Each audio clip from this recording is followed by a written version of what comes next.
ಪರಮಾತ್ಮನ ಪಾದಕ್ಕೆ ನಮಸ್ಕಾರವನ್ನ ಮಾಡ್ತಾ ಗುರು ಹಿರಿಯರನ್ನ ಆರಾಧ್ಯ ದೇವರನ್ನ ಮನಸ್ಸಲ್ಲಿ ಸ್ಮರಣೆಯನ್ನ ಮಾಡ್ತಾ ಇವತ್ತಿನ ತರಗತಿಯನ್ನ ಪ್ರಾರಂಭ ಮಾಡೋಣ. ನಿನ್ನೆಯಿಂದ ನಾವು ಪ್ರಾರಂಭವನ್ನ ಮಾಡಿದ್ದೇವೆ. ಇವತ್ತು ದ್ವಿತೀಯ ದಿವಸ, ಎರಡನೆಯ ದಿವಸ. ಇಂಟ್ರೊಡಕ್ಷನ್ ಅಥವಾ ಆರಂಭಿಕ ವಿಚಾರವನ್ನ ನಾನು ನಿಮ್ಗೆ ಹೇಳ್ತಾ ಇದ್ದೆ. ಇವತ್ತು ಅದರ ಮುಂದುವರಿದ ಭಾಗವಾಗಿ ನಾವು ನೋಡ್ತಾ ಹೋಗೋಣ. ನಿನ್ನೆ ಅರ್ಜುನ ಗೊಂದಲ ಸಂದಿಗ್ಧ ಪರಿಸ್ಥಿತಿಲಿದ್ದ, ಯುದ್ಧ ಮಾಡುವ ಆ ಹುಮ್ಮಸ್ಸು ಹೊರಟೋಯ್ತು. ಈ ಕಡೆ ಕೃಷ್ಣ ನೋಡ್ತಾನೆ, ಯಾಕೆ ಹೀಗಾದ ಇದ್ದಕ್ಕಿದ್ದ ಹಾಗೆ. ಈಗ ಯುದ್ಧ ಬೇಡ ಅಂದ್ರೆ ಏನರ್ಥ? ಒಬ್ಬ ಶ್ರೇಷ್ಠ ಬಿಲ್ಲುಗಾರ, ಒಬ್ಬ ಯೋಧ ಯುದ್ಧ ಮಾಡಲ್ಲ ಅಂದ್ರೆ ಏನು? ನೀವು ಪಂಚ ಪಾಂಡವರು ಕಾಡಲ್ಲಿದ್ರು, ಕಾಡಲ್ಲಿರ್ಬೇಕಾದ್ರೆ ಒಂದು ಮಾತು ನಮ್ಗೆ ರಾಜ್ಯಕ್ಕೆ ಬರಕ್ ಇಷ್ಟ ಇಲ್ಲ ಅಂದ್ರೆ ಆಗೋಗ್ತಿತ್ತು. ಅಥವಾ ರಾಜ್ಯಕ್ಕೆ ಬಂದ ಮೇಲೂ ಕೂಡ ಕೌರವರು ನಿಮ್ಗೆ ರಾಜ್ಯ ಆಡಳಿತವನ್ನ ಮಾಡಕ್ಕೆ ಅವಕಾಶವನ್ನ ಕೊಡಲ್ಲ ಅಂದಾಗ್ಲೂ ಕೂಡ ದೂರ ಹೋಗ್ಬೋದಿತ್ತು. ಯುದ್ಧ ಅಂತ ಎಲ್ಲ ಹೇಳಾದ್ಮೇಲೆ, ತಯಾರಾದ್ಮೇಲೆ ಯುದ್ಧ ಭೂಮಿಗೆ ಬಂದು ಯುದ್ಧ ಮಾಡಲಾರೆ ಅಂತ ಹೇಳಿದಾಗ ಖಂಡಿತ ಅದು ತಪ್ಪು. ಕೃಷ್ಣ ಎದ್ದಿಂತ ರಥದ ಮೇಲಿಂದ ಅರ್ಜುನನಿಗೆ ಕೈ ತೋರ್ಸಿ ಹೇಳ್ತಾನೆ, ಅರ್ಜುನ ನೀನು ಯುದ್ಧವನ್ನ ಮಾಡ್ಬೇಕು. ನೋಡಿ, ಮನುಷ್ಯ ಕೆಲವೊಂದು ಸಂದರ್ಭಗಳಲ್ಲಿ ಹತಾಶೆ ಆಗ್ಬಿಡ್ತಾನೆ. ನಿಮ್ಮ ಜೀವನದಲ್ಲಿ ಅದೆಂತಹ ದೊಡ್ಡ ವ್ಯಕ್ತಿ ಆದ್ರೂ ಸರಿನೇ, ನೀವು ಅವ್ರಿಗೆ ಎಷ್ಟೇ ಗೌರವ ಕೊಡಿ, ನೀವು ಅತಿ ದುಃಖದಲ್ಲಿರ್ಬೇಕಾದ್ರೆ ಆ ವ್ಯಕ್ತಿ ಬಂದು ನಿಮಗೆ ಸಮಾಧಾನದ ಮಾತನ್ನು ಹೇಳಿದ್ರು ಕೂಡ ನೀವು ಸಮಾಧಾನ ಆಗಲ್ಲ. ಯಾಕೆ ಗೊತ್ತಾ? ಅವರು ಆಡ್ತಕ್ಕಂತ ಮಾತೆಲ್ಲ ವೇದವಾಕ್ಯ ಆಗಿರಲ್ಲ ಆ ಸಮಯದಲ್ಲಿ. ಆ ಸಂದರ್ಭದಲ್ಲಿ ಯಾರೇ ಬಂದು ನಿಮ್ ಮುಂದೆ ಮಾತಾಡಿದ್ರು ಕೂಡ ಅದು ಸಲಹೆನೇ ಹೊರತು ಅಪ್ಪಣೆ ಇಲ್ಲ, ಸಜೆಷನ್ಸ್ ಅಷ್ಟೇ, ಅದು ಆರ್ಡರ್ ಆಗಿರಲ್ಲ. ಹಾಗಾಗಿ ನೀವ್ ಅತಿ ದುಃಖದಲ್ಲಿ ಇರ್ಬೇಕಾದ್ರೆ ಯಾರು ಬಂದು ನಿಮ್ಗೆ ಏನೇ ಹೇಳಿದ್ರು ಕೂಡ ಅದನ್ನ ನಿಮ್ಮ ಮನಸ್ಸು ನೇರವಾಗಿ ಒಪ್ಪಕ್ಕೆ ತಯಾರಿರಲ್ಲ. ಅದು ಯಾವಾಗಾದ್ರೂ ಸರಿನೇ, ಎಲ್ಲಾದ್ರೂ ಸರಿನೇ. ಇದು ಸಾಮಾನ್ಯವಾದ ವಿಚಾರ. ಅರ್ಜುನನಿಗೂ ಹಾಗೆ ಆಯ್ತು. ಕೃಷ್ಣ ಅಂದ್ರೆ ಏನ್ ಸಾಮಾನ್ಯನಾ? ಆದ್ರೆ ಅವನು ಕೃಷ್ಣನ ಮಾತನ್ನ ಸಲಹೆಯಾಗಿ ತಗೊಂತಾನೆ, ಆದ್ರೆ ಅಪ್ಪಣೆಯಾಗಿ ತಗೊಳಲ್ಲ. ಸಜೆಷನ್ಸ್ ಆಗಿ ತಗೊಂತಾನೆ, ಅದನ್ನ ಆರ್ಡರ್ ತರ ಕನ್ಸಿಡರ್ ಮಾಡಲ್ಲ. ಇಲ್ಲಿ ಕೃಷ್ಣ ಅರ್ಜುನನಿಗೆ ಬಲವಂತ ಮಾಡ್ತಾ ಇಲ್ಲ ಯುದ್ಧ ಮಾಡು ಅಂತ, ಉತ್ಸಾಹ ತುಂಬ್ತಾ ಇದ್ದಾನೆ. ಮಗು ಪರೀಕ್ಷೆ ಬರೆಯಕ್ ಹೋಗ್ಬೇಕು, ನಿಮ್ ಮಕ್ಳು ಪರೀಕ್ಷೆ ಬರೆಯಕ್ ಹೋಗ್ತಾರೆ, ನೀವು ಆರ್ಡರ್ ಮಾಡಿ ಕಳ್ಸಲ್ಲ, 99.9% ತಗೊಂಡ್ ಬಾ ಅಂತ. ನೀವು ಉತ್ಸಾಹ ತುಂಬ ಕಳಿಸ್ತೀರಾ, ಟ್ರೈ ಮಾಡು, ಪ್ರಯತ್ನ ಪಡು, ನಿಜವಾಗ್ಲೂ ನೀನ್ ಎಕ್ಸಾಮ್ ಅಲ್ಲಿ ಚೆನ್ನಾಗಿ ಬರೀತ್ಯಾ, ಪಾಸ್ ಆಗ್ತೀಯ ಅಂತ ಮಕ್ಕಳಿಗೆ ಉತ್ಸಾಹ ತುಂಬ್ತೀವಿ ಹೊರತು ಅವ್ರಿಗೆ ನಾವು ಆರ್ಡರ್ ಮಾಡಿ ಕಟ್ಟಾಪಣೆಯನ್ನ ಮಾಡಿ ನಾವು ಕಳಿಸೋದಿಲ್ಲ. ಅದೇ ಕೆಲಸ ಕೃಷ್ಣ ಅರ್ಜುನಿಗೆ ಮಾಡ್ತಾ ಇದ್ದಾನೆ. ಯುದ್ಧ ಮಾಡಕ್ಕೆ ಹೆದರ್ತಾ ಇದ್ದಾನೆ. ಹೆದರಿಕೆ, ಯಾವ ಹೆದರಿಕೆ? ಸೈನಿಕರನ್ನ ನೋಡಲ್ಲ, ಬಂಧು ಬಾಂಧವರನ್ನ ನೋಡಿ ಹೆದರ್ತಾ ಇದ್ದಾನೆ. ಹಾಗಾಗಿ ಕೃಷ್ಣ ಅವನಿಗೆ ಕೆಲವೊಂದು ಮಾತುಗಳನ್ನ ಹೇಳ್ತಾ ಇದ್ದಾನೆ. ಅರ್ಜುನ ಹೇಳ್ತಾನೆ, ಈ ಯುದ್ಧದಲ್ಲಿ ನಾನು ಭೀಷ್ಮ ದ್ರೋಣರ ಜೊತೆ ಹೇಗೆ ಹೋರಾಡಲಿ? ಅವರು ನನ್ನ ಗೌರವಕ್ಕೆ ಪಾತ್ರರಾದವರು. ನನ್ನ ತಂದೆಯನ್ನ ಸಾಕು ಬೆಳೆಸ್ತಂತವ್ರು ಭೀಷ್ಮ ಪಿತಾಮಹ, ಅಂದ್ರೆ ನನ್ನ ತಾತನ ಸಮಾನ. ಗುರು ದ್ರೋಣಾಚಾರ್ಯರು ಸಕಲ ವಿದ್ಯೆಯನ್ನು ಕಲಿಸಿಕೊಟ್ಟಂತವ್ರು. ಅವರ ಮುಂದೆ ನಾನು ಭಿಕ್ಷುಕನಂತೆ ಇರಬೇಕೆ ಹೊರತು ಯೋಧನಾಗಿ ಅವರನ್ನ ಹತ್ಯೆಯನ್ನ ಮಾಡಬಾರದು. ಇದು ಶಿಷ್ಟಾಚಾರ, ಇದು ಪ್ರೋಟೋಕಾಲ್, ಇದು ರೂಲ್ಸ್ ಅಂಡ್ ರೆಗ್ಯುಲೇಷನ್ಸ್, ಇದು ನಿಯಮಗಳಿದು. ಅರ್ಜುನ ಮಾತಾಡ್ತಕ್ಕಂಥ ಮಾತು ಯಾಕೆ? ನಮ್ಮ ಜೀವನದಲ್ಲೂ ಹಾಗೆ ಅಲ್ವಾ? ನಮಗಿಂತ ಹಿರಿಯರ ಮೇಲೆ ನಾವು ಯಾವತ್ತೂ ಕೂಡ ಎದುರು ಮಾತಾಡಬಾರದು, ಗೌರವವಾಗಿ ಕಾಣಬೇಕು ಅಂತಕ್ಕಂಥ ಶಿಷ್ಟಾಚಾರ ಪಾಲನೆಯನ್ನ ಮಾಡ್ಕೊಂಡ್ ಬಂದಿರ್ತೇವೆ. ಅದೇ ಕೆಲಸ ಅರ್ಜುನ ಮಾಡ್ತಾ ಇದ್ದಾನೆ. ಅರ್ಜುನ ತಪ್ಪಿಲ್ಲ. ಒಂದು ದಾರಿ ನೋಡಿದ್ರೆ ಅರ್ಜುನ ಖಂಡಿತವಾಗ್ಲೂ ಮಾತಾಡ್ತಾ ಇಲ್ಲ. ಯಾರು ಸ್ವಂತ ತಾತನ ಮೇಲೆ ಅಥವಾ ಬಂಧು ಬಾಂಧವರ ಮೇಲೆ ಅಥವಾ ವಿದ್ಯೆ ಕಲಿಸಿದ ಗುರುಗಳ ಮೇಲೆ ಯುದ್ಧಕ್ಕೆ ಹೋಗ್ತಾರೆ? ಅರ್ಜುನ ಹೇಳಿರೋ ಹಾಗೆ ಈ ಶೋಕದ ಸಮಸ್ಯೆ ಆತ್ಮವನ್ನ ಸುಡುತ್ತೆ. ಈಗ ನಮ್ ಜೀವನದಲ್ಲಿ ಕಷ್ಟ ಇದೆ, ಇದನ್ನ ಬಗೆಹರಿಸ್ಕೋಬೇಕು, ಸಾಲ್ವ್ ಮಾಡಬೇಕು. ದ ಮೈನ್ ಏಮ್ ಏನು? ನಿಮ್ ಲೈಫ್ ಅಲ್ಲಿ ಏನೇ ಪ್ರಾಬ್ಲಮ್ಸ್ ಬಂದ್ರು ಕೂಡ ನೀವೇನ್ ಮಾಡ್ಬೇಕು? ಅದನ್ನ ಸಾಲ್ವ್ ಮಾಡ್ಬೇಕು, ಪರಿಹಾರ ಮಾಡ್ಬೇಕು. ಇಲ್ಲಿ ಅರ್ಜುನಂಗೂ ಕೂಡ ಸಮಸ್ಯೆ ಬಂದಿದೆ, ಅವನು ಅದನ್ನ ಪರಿಹಾರ ಮಾಡ್ಕೋಬೇಕು. ಆಗ ಕೃಷ್ಣನ್ ಕೇಳ್ಕೊಂಡ, ಕೃಷ್ಣ ಇದೆಲ್ಲವನ್ನ ನಿನ್ನ ಅರ್ಪಣೆಯನ್ನ ಮಾಡ್ತಾ ಇದ್ದೇನೆ, ನನ್ಗೇನು ಅರ್ಥ ಆಗ್ತಾ ಇಲ್ಲ, ಈಗ ನಾನು ಏನ್ ಮಾಡ್ಬೇಕು ತಿಳಿಸ್ತ್ಯಾ? ಅರ್ಜುನ ಸಾಮಾನ್ಯವಾದ ವ್ಯಕ್ತಿಯಲ್ಲ. ಜೀವನದಲ್ಲಿ ಅವನ್ಗೆ ಆಲ್ರೆಡಿ ಸಾಕಷ್ಟು ಅನುಭವಗಳಾಗ್ಬಿಟ್ಟಿದೆ. ಆದ್ರೂ ಕೂಡ ಯುದ್ಧ ಭೂಮಿಯಲ್ಲಿ ನಿಂತ್ಕೊಂಡು ವಿಚಲಿತನಾದಾಗ ಕೃಷ್ಣನನ್ನ ಕೇಳ್ತಾ ಇದ್ದಾನೆ, ಏನಾದ್ರೂ ನನ್ಗೆ ಹೇಳು. ಹಾಗೆ ನಿಮ್ಮ ಜೀವನದಲ್ಲೂ ಕೂಡ ನಿಮ್ಗೆ 50 ವರ್ಷ ಆಗಿದ್ಯೋ, 40 ವರ್ಷ ಆಗಿದ್ಯೋ, 30 ವರ್ಷ ಆಗಿದ್ಯೋ, 70 ವರ್ಷ ಆಗಿದ್ಯೋ, ಆದ್ರೆ ಸಂದರ್ಭ ಬಂದಾಗ ನೀವು ಕೂಡ ಸಲಹೆಯನ್ನ ಕೇಳಬೇಕಾಗತ್ತೆ ಅನ್ನೋದನ್ನ ಮರಿಬೇಡಿ. ಯಾವಾಗ್ಲೂ ಕೂಡ ತಗೊಂತಕ್ಕಂಥ ಡಿಸಿಷನ್ ಅಥವಾ ನಿರ್ಧಾರಗಳು ಸರಿಯಾಗಿರುತ್ತೆ ಅನ್ನೋದ್ರಲ್ಲಿ ಯಾವ ಅರ್ಥನೂ ಇರಲ್ಲ. ಈಗ ಉಳಿದಿದ್ ಒಂದೇ ಪ್ರಶ್ನೆ, ಕೃಷ್ಣ ಅವನಿಗೆ ಜ್ಞಾನೋದಯ ಮಾಡಿಸ್ತಾನ? ಇಲ್ಲಿ ಅರ್ಜುನ ಏನಂತ ಕೇಳ್ತಾನೆ ಗೊತ್ತಾ? ಈಗ ನಾನು ಶಿಷ್ಯ, ನೀ ನನ್ನ ಗುರು, ನೀನು ನನಗೆ ಸಂಬಂಧಿನೂ ಅಲ್ಲ, ನನ್ನ ಸಾರಥಿ ಅಲ್ಲ, ನನಗೆ ದೇವರಲ್ಲ. ನೀನು ಗುರು, ನಾನು ಶಿಷ್ಯ. ನನ್ನನ್ನ ಶಿಷ್ಯನಾಗಿ ಸ್ವೀಕರಿಸಿ ನನಗೆ ಈ ಶೋಕದಿಂದ ಹೊರಗಡೆ ಬರೋ ತರ ಮಾಡು, ಅಥವಾ ಈ ಗೊಂದಲದಿಂದ ಹೊರಗಡೆ ಬರೋ ತರ ಮಾಡು ಅಂತ ಅರ್ಜುನ ಕೃಷ್ಣನ ಹತ್ರ ವಿನಮ್ರವಾಗಿ ಕೇಳ್ಕೊಂಡ, ರಿಕ್ವೆಸ್ಟ್ ಮಾಡ್ಕೊಂಡ. ಹಾಗಾದ್ರೆ ಕೃಷ್ಣ ಸ್ವೀಕರಿಸ್ಬಿಡ್ತಾನ? ಯಾರನ್ನಂದ್ರೆ ಅವ್ರನ್ನ ಶಿಷ್ಯರನ್ನಾಗಿ ಸ್ವೀಕರಿಸ್ತಾನ? ಹೇಳ್ಕೊಂಡ ಅರ್ಜುನ, ನಾನ್ ನಿನ್ನ ಶಿಷ್ಯನಾಗಿದ್ದೇನಪ್ಪ, ದಯವಿಟ್ಟು ನನಗೆ ಬೋಧನೆಯನ್ನ ಮಾಡು. ನೋಡಿ, ಶಿಷ್ಯ ಅಂದ್ರೆ ಏನರ್ಥ? ಯಾರು ಕಲೀಲಿಕ್ಕೆ ಆಸಕ್ತಿ ಆಗಿರ್ತಾರೆ ಅಂತಹವರಿಗೆ ವಿದ್ಯಾದಾನ ಮಾಡ್ಬೇಕಾದ್ರೆ ಆತನನ್ನ ಶಿಷ್ಯ ಅಂತ ಅನ್ಕೊಂಡು ಅವನನ್ನ ವಿದ್ಯಾದಾನ ಮಾಡ್ತಕ್ಕಂಥದ್ದು. ಇಲ್ಲಿ ಕೃಷ್ಣ ಅರ್ಜುನಾಗ್ ಹೇಳ್ತಾನೆ, ಅಹಂತೆ ಶಿಷ್ಯ. ಅಹಂತೆ ಶಿಷ್ಯ ಅಂತ ಅರ್ಜುನ ಹೇಳ್ದ, ಅಂದ್ರೆ ನಾನು ನಿನ್ನ ಶಿಷ್ಯ. ಆದ್ರೆ ಕೃಷ್ಣ ಅವನನ್ನು ಶಿಷ್ಯಾಗಿ ಸ್ವೀಕರಿಸಕ್ ರೆಡಿ ಇರ್ಲಿಲ್ಲ. ಯಾಕೆ ಅಂದ್ರೆ ಅರ್ಜುನನ ಗಂಭೀರವಾಗಿ ತಗೊಂಡ ಅವನು. ಇಲ್ಲಿಂದ ಗೀತೆ ಶುರುವಾಗದು. ಆಕ್ಚುಲ್ ಗೀತೆ ಶುರುವಾಗದೆ ಇಲ್ಲಿಂದ. ಗುರು ಶಿಷ್ಯರ ನಡುವಿನ ಸಂವಾದ ರೂಪವಾದ ಕೃಷ್ಣಾರ್ಜುನ ಸಂವಾದ 17 ಅಧ್ಯಾಯ. ಸರ್ 18 ಅಲ್ವಾ? ಒಂದ್ ಆ ಕಡೆ ಇರ್ಲಿ. ಈ ಮೊದಲನೇ ಅಧ್ಯಾಯನೇ ಅರ್ಜುನ ವಿಷಾದ ಯೋಗ, ಅಂದ್ರೆ ಅರ್ಜುನನ ವಿಷಾದದ ಬಗ್ಗೆ ಚರ್ಚೆ ಮಾಡಿರ್ತಕ್ಕಂಥದ್ದು. ಇಲ್ಲಿ ಓನ್ಲಿ 2 ಕ್ಯಾರೆಕ್ಟರ್ಸ್ ಬರುತ್ತೆ, ಮಿಕ್ಕವರೆಲ್ಲ ಪಾಸ್ ಆಗ್ಬಿಟ್ಟಿರ್ತಾರೆ. ನೋಡಿ, ಯುದ್ಧ ಭೂಮಿ, ಕೃಷ್ಣನ ಮಾಯಾಜಾಲದಲ್ಲಿ ಎಲ್ಲ ವಸ್ತುಗಳು ಜಡ ಆಗ್ಬಿಟ್ಟಿದೆ, ನಿಂಚಾಗದಲ್ಲಿ ನಿಂತ್ಬಿಟ್ಟಿದೆ. ಕೇವಲ ಕೃಷ್ಣ ಬೋಧನೆ ಮಾಡ್ಬೇಕಾದ್ರೆ ಅಲ್ಲಿ ಆಕ್ಟಿವ್ ಇರೋದು ಇಬ್ರಿಗೆ ಯಾರಿಗಾದ್ರೂ ಜೀವ ಇದೆ, ಇಬ್ರಿಗೆ ಯಾರಿಗಾದ್ರೂ ಜಗತ್ತಿನ ಎಲ್ಲಾದ್ರ ಬಗ್ಗೆ ಅರಿವಾಗ್ತಿದೆ ಅಂದ್ರೆ ಅದು ಕೇವಲ ಕೃಷ್ಣಾರ್ಜುನರಿಗೆ ಮಾತ್ರ. ಹಾಗಾದ್ರೆ ಅವರು ಯಾವ ಸ್ಥಾನದಲ್ಲಿ ನಿಂತಿದ್ದಾರೆ ಯುದ್ಧ ಭೂಮಿಯಲ್ಲಿ? ಗುರು ಶಿಷ್ಯರ ಸ್ಥಾನದಲ್ಲಿ. ನೆನ್ಪಿಟ್ಕೊಳ್ಳಿ, ಕೃಷ್ಣ ದೇವರಾಗಿಲ್ಲ ಅಲ್ಲಿ. ಅರ್ಜುನ ಏನು ದೊಡ್ಡ ಬಿಲ್ವಿದ್ಯಾಗಾರನಾಗಿರ್ಲಿಲ್ಲ.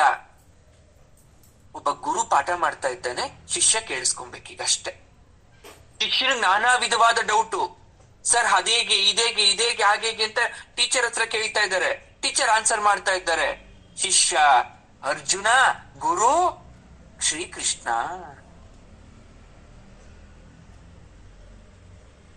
ಅರ್ಜುನ ತನ್ನ ಲೈಫ್ ಅಲ್ಲಿ ಇರ್ತಕ್ಕಂತ ಜೀವನದಲ್ಲಿರ್ತಕ್ಕಂತ ಎಲ್ಲ ಪ್ರಾಬ್ಲಮ್ಸ್ ನ ಅಲ್ಲಿ ಬಗೆಹರಿಸ್ಕೊಳಕ್ಕೆ ನಿರ್ಧಾರ ಮಾಡ್ದ.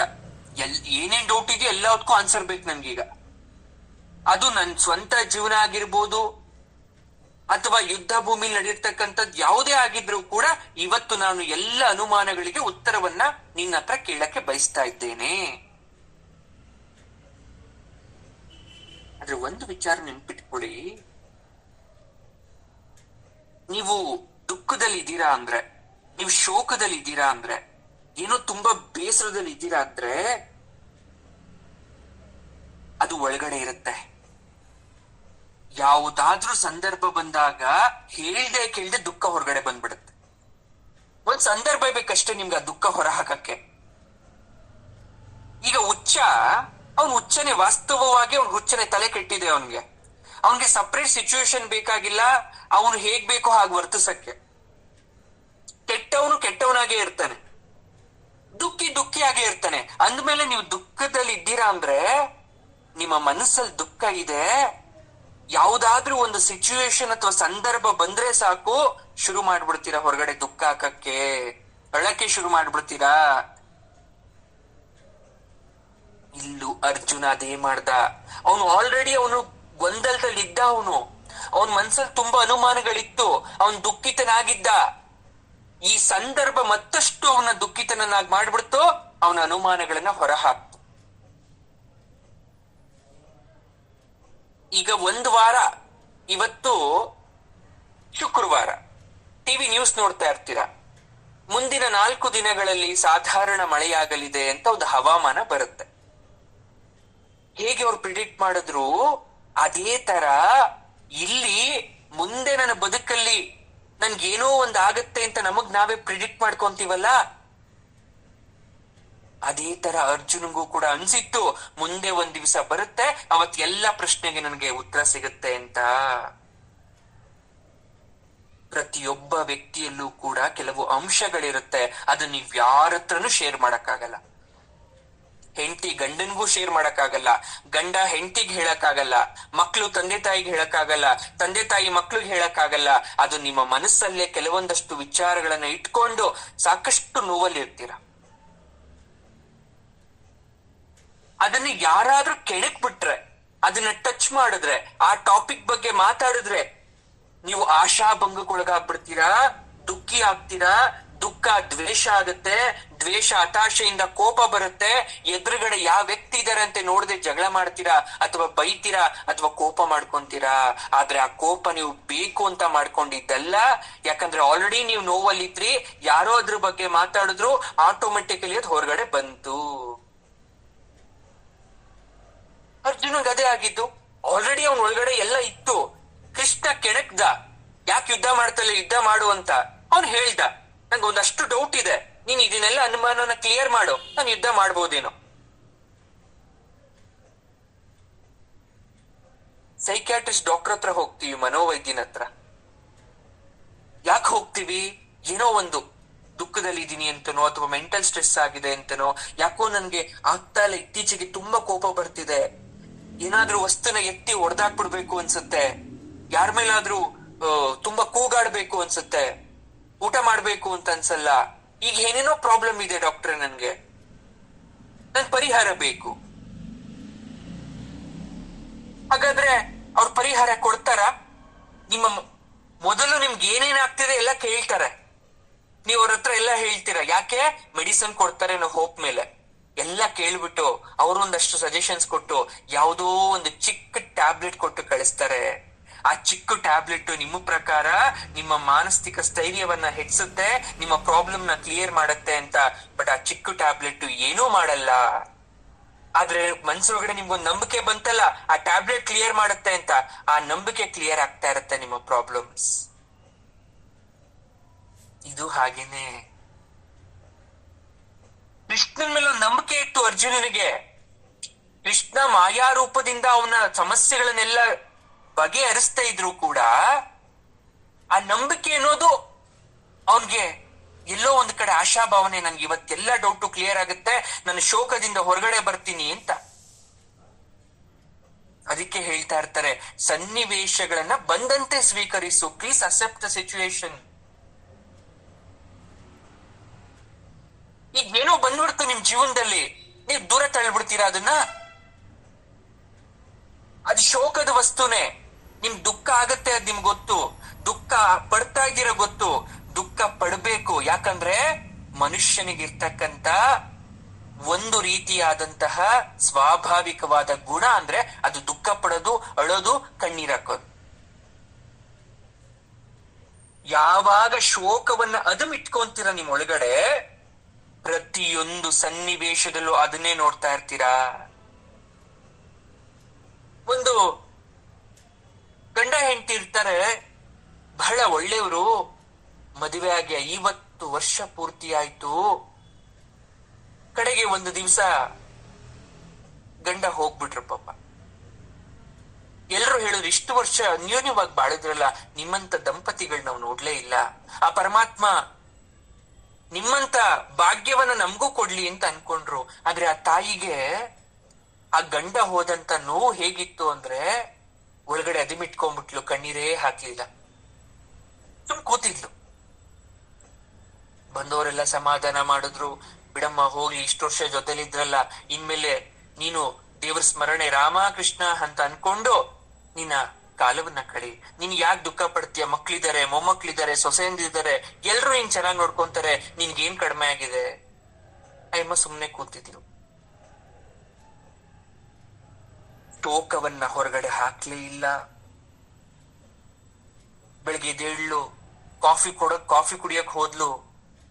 ಅಲ್ಲಿ ಅವ್ರ ಗಂಡ ಕಾಣಿಸಿದ್ರು, ಟಿವಿ ಮುಂದೆ ಕೂತ್ಕೊಂಡ ಗಂಡ ಕಾಣಿಸಿದ್ರು, ದೇವಸ್ಥಾನಕ್ಕೆ ಹೋದ ಗಂಡ ಕಾಣಿಸಿದ್ರು.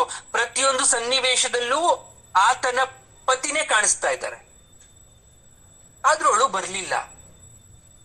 ಏನೋ ದುಃಖ, ಆ ದುಃಖ ಕಣ್ಣೀರ್ ಆಗ್ತಾ ಇಲ್ಲ, ಅಳಬೇಕು ಅಂತ ಅನ್ನಿಸ್ತಿಲ್ಲ.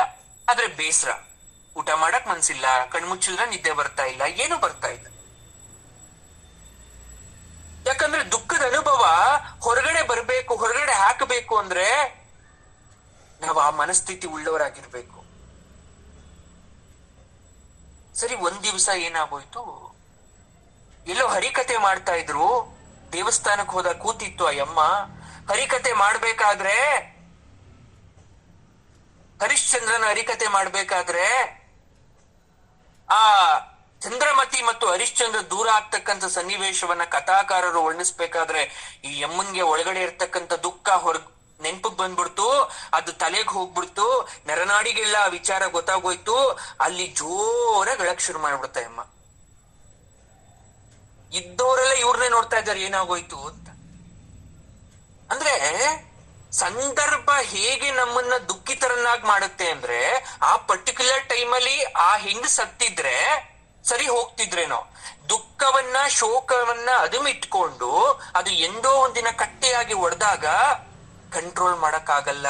ಅದಕ್ಕೆ ಕೃಷ್ಣ ಹೇಳ್ತಾನೆ ತುಂಬಾ ಚೆನ್ನಾಗಿ, ಏನಂತ ಅಂದ್ರೆ, ನೋಡು, ನನ್ನನ್ನು ಎಲ್ರು ಇಷ್ಟ ಪಡ್ತಾ ಇದ್ರು, ಅರ್ಜುನ, ಗೋಪಿಕೆಯರು, ಆ ಇರ್ತಕ್ಕಂತ ಎಲ್ಲಾ ಹೆಣ್ಮಕ್ಳು ನನ್ನ ಇಷ್ಟ ಪಡ್ತಾ ಇದ್ರು, ನನ್ನ ಹಿಂದೆ ಓಡೋಡ್ ಬರ್ತಾ ಇದ್ರು. ಆದ್ರೆ ನನ್ನ ಪರಿಮಿತಿ ನನಗೆ ಗೊತ್ತಿತ್ತು. ಕೆಲವೊಬ್ರನ್ನ ತಾಯಿ ಅಂತ ಕರ್ದೆ, ಕೆಲವೊಬ್ರನ್ನ ತಂಗಿ ಅಂತ ಕರ್ದೆ, ಕೆಲವೊಬ್ರನ್ನ ಅಕ್ಕ ಅಂತ ಕರ್ದೆ.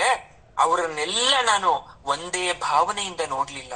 ಹಾಗೆ ನನ್ನಿಂದ ಎಲ್ಲ ಓಡ್ ಬರುತ್ತೆ, ಎಲ್ಲವನ್ನೂ ಕೂಡ ಅಕ್ಸೆಪ್ಟ್ ಮಾಡಬಾರ್ದು. ಜೀವನದಲ್ಲಿ ಎಲ್ಲ ಸಿಗುತ್ತೆ ಅಂದ್ಬಿಟ್ಟು ಬಾಚ್ಕೋಬಾರ್ದು. ಹೀಗೆ ನಮ್ಮ ಮಿತಿ ನಮಗ್ ಗೊತ್ತಿರ್ಬೇಕು, ನಮ್ಮ ಲಿಮಿಟೇಷನ್ಸ್ ನಮಗ್ ಗೊತ್ತಿರ್ಬೇಕು. ನಿಮ್ಗೆ 5 ಕಿಲೋಮೀಟರ್ ನಡೆಯೋ ಕೆಪಾಸಿಟಿ ಇದ್ರೆ ವಾಕ್ ಮಾಡ್ಕೊಂಡು ಹೋಗ್ಬೇಕು.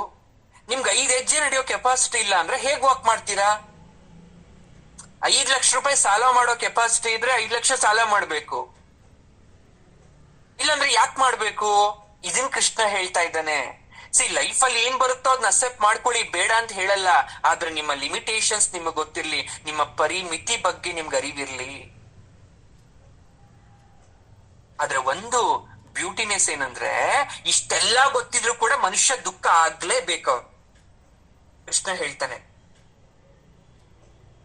ಅದ್ ಅರ್ಜುನ ಕೇಳ್ದ, ಪರಮಾತ್ಮ ನನಗ್ ಬೇಕಾಗಿರೋದು ಜ್ಞಾನ, ನೀನೇನ್ ಕೊಡ್ತಾ ಇದ್ದೀಯ ನಂಗೆ ಅರ್ಥ ಆಗ್ತಾ ಇಲ್ಲ. ಪಾಪ ಎಷ್ಟು ಒಳ್ಳೆ ಮಾತು ಹೇಳ್ತಾ ಇದ್ದಾನೆ ಕೃಷ್ಣ. ಅರ್ಜುನಂಗ ತಲೆಗೆ ಹೋಗ್ತಲ್ಲ, ಯಾಕೆ ಗೊತ್ತಾ? ಅವನ್ ದುಃಖದಲ್ಲಿದ್ದಾನೆ. ನೀವು ದುಃಖದಲ್ಲಿ ಇರ್ಬೇಕಾದ್ರೂ ಅಷ್ಟೇನೆ, ಪರಮಾತ್ಮನೆ ಬಂದು ನಿಮ್ಮ ತಲೆಯನ್ನ ಬಗೆದು ಹೇಳಿದ್ರು ಕೂಡ ನೀವು ಅರ್ಥ ಮಾಡ್ಕೊಳ್ಳೋ ಮನಸ್ಥಿತಿಯಲ್ಲಿ ಇರಲ್ಲ. ಹೇಳೋ ಮಾತೆಲ್ಲ ನಿಮ್ಗೆ ಮುತ್ತಾಗಿರಲ್ಲ, ಮತ್ತಾಗಿರುತ್ತೆ. ಅದಕ್ಕೆ ಹೇಳ್ತಾನೆ, ಸ್ಥಿತಪ್ರಜ್ಞನಾಗುವ ತನಕ ನಾನು ಏನೇ ಹೇಳಿದ್ರು ಕೂಡ ನಿನಗೆ ವ್ಯರ್ಥ ಕೊಡೋ ಅರ್ಜುನ. ಮೊದ್ಲು ನೀನ್ ಸ್ಥಿತಪ್ರಜ್ಞನಾಗು, ಅಂದ್ರೆ ಆಕ್ಟಿವ್ ಮೋಡಕ್ ಬಾ. ನೀನ್ ಫಸ್ಟ್ ಕಾನ್ಸಂಟ್ರೇಷನ್ ಇರ್ಲಿ ನಾನು ಏನ್ ಹೇಳ್ತಾ ಇದ್ದೀನಿ ಅಂತ. ನಾನ್ ಪಾಠ ಮಾಡ್ತಾ ಇದ್ದೀನಿ, ನೀನ್ ಇಲ್ಲಿಂದ ಕೂತ್ಕೊಂಡು ನೆಕ್ಸ್ಟ್ ನಾನು ಡೆಲ್ಲಿಗೆ ಹೋದ್ರೆ, ಅಮೆರಿಕಕ್ಕೆ ಹೋದ್ರೆ ಅಂತ ಯೋಚನೆ ಮಾಡಿದ್ರೆ ಗುರುಗಳ ಪ್ರವಚನ ಎಲ್ಲಿ ತಲೆಗೆ ಹೋಗುತ್ತೆ? ಅದೇ ಕೃಷ್ಣ ಅರ್ಜುನನಿಗೆ ಏನು ಉತ್ತರ ಕೊಡ್ತಾ ಇಲ್ಲ ನೋಡಿ. ಆತ್ಮಜ್ಞಾನ ಪಡಿಲಿಕ್ಕೆ ಎರಡು ರೀತಿ ಜೀವನ ಶೈಲಿ ಇದೆ. ಒಂದು ಕರ್ಮಯೋಗ, ಇನ್ನೊಂದು ಸನ್ಯಾಸ ಯೋಗ. ಕೃಷ್ಣ ಹೇಳೋ ಮಾತಿದು. ಹಾಗಾದ್ರೆ ಅರ್ಜುನ ಕರ್ಮಯೋಗಕ್ಕೆ ಹೋಗ್ಬೇಕು, ಸನ್ಯಾಸ ಯೋಗಕ್ಕೆ ಹೋಗ್ಬೇಕು? ಇದ್ ಯಾರು ಡಿಸೈಡ್ ಮಾಡ್ಬೇಕಾಗಿರೋದು? ಸರಿ, ಎರಡಕ್ಕೂ ಇರೋ ಡಿಫ್ರೆನ್ಸ್ ಏನು? ಹಾಗಾದ್ರೆ ಕೃಷ್ಣ ಬಂದಿರೋದು ಗುರು ಆಗಿ, ಆದ್ರೆ ಅವನು ಅರ್ಜುನನೇ ಇನ್ನು ಸ್ವೀಕರಿಸ್ತಿಲ್ಲ, ಶಿಷ್ಯ ಅಂತ ಸ್ವೀಕರಿಸ್ತಿಲ್ಲ. ಅವನು ಸಜೆಷನ್ಸ್ ಕೊಡ್ತಾ ಇದ್ದಾನೆ, ಸಲಹೆಗಳನ್ನ ಕೊಡ್ತಾ ಇದ್ದಾನೆ. ನೀನು ಎಷ್ಟು ಸ್ಪಷ್ಟವಾಗಿರ್ತೀಯೋ ನನ್ನ ಮಾತು ಅಷ್ಟು ಸ್ಪಷ್ಟವಾಗಿ ಅರ್ಥ ಆಗತ್ತೆ ಅರ್ಜುನ ನಿನಗೆ. ಈ ರೀತಿ ಸ್ಪಷ್ಟತೆಯನ್ನ ಕೊಡೋವನು ಗುರು ಅಂತೆ. ಹೂ ಇಸ್ ದ ಗುರು? ನಿಮ್ಮ ಲೈಫ್ ಅಲ್ಲಿ ಇರ್ತಕ್ಕಂಥ ಪ್ರಾಬ್ಲಮ್ಸ್ಗೆ ಅಥವಾ ನಿಮ್ ಮನ್ಸಲ್ಲಿ ಏನೋ ಒಂದು ಕ್ವಶನ್ ಇರುತ್ತೆ, ಅದಕ್ಕೆ ರೈಟ್ ವೇಲ್ ಆನ್ಸರ್ ಮಾಡ್ತಾನಲ್ಲ, ಅವನೇ ನಿಜವಾದ ಗುರು. ಕೃಷ್ಣ ಗುರುವಾಗಿದ್ದ, ಅರ್ಜುನನಿಗೆ ಸಲಹೆ ನೀಡ್ಲಿಲ್ಲ, ಬದಲಾಗಿ ಗೀತೆಯನ್ನ ಬೋಧಿಸ್ತಾ. ಹಾಗಾದ್ರೆ ಬೋಧನೆ ಹುಟ್ಕೊಂಡಿದ್ ಹೇಗೆ? ಮಹಾಭಾರತ, ರಾಮಾಯಣ ಅಂತಕ್ಕಂಥ ಎರಡು ಮಹಾಕಾವ್ಯ ಇದೆ.